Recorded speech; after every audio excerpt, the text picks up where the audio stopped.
नमस्कार साथियों। टीईटी को लेकर एक बार फिर से चर्चाएं शुरू हो गई हैं। चर्चाओं का बाजार गर्म है।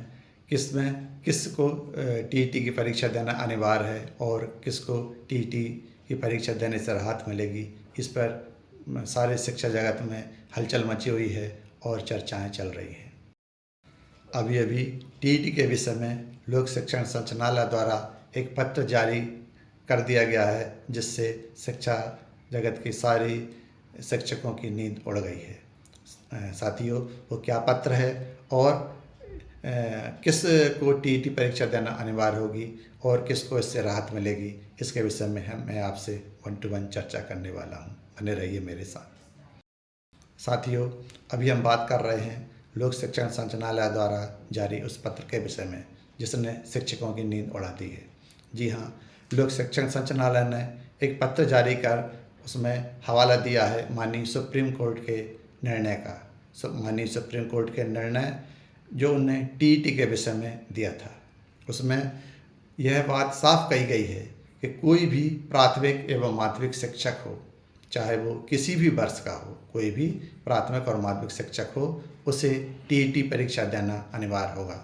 जिन शिक्षकों की नियुक्ति टीईटी परीक्षा पास करने के बाद हुई है, उनको यह परीक्षा नहीं देनी होगी, लेकिन जिनने बगैर टीईटी परीक्षा दिए नियुक्ति पाई है, वो किसी भी वर्ष में नियुक्त हुए हैं, उन्हें टीईटी परीक्षा देना अनिवार्य रहेगा।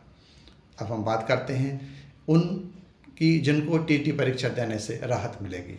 जी हाँ, हमारे उन साथियों को जिनकी सेवा अवधि केवल 5 वर्ष से कम रह गई है, मतलब 5 वर्ष से कम समय में वो सेवानिवृत्त होने वाले हैं, तो उनको टीईटी परीक्षा देने से राहत रहेगी, उनको छूट रहेगी।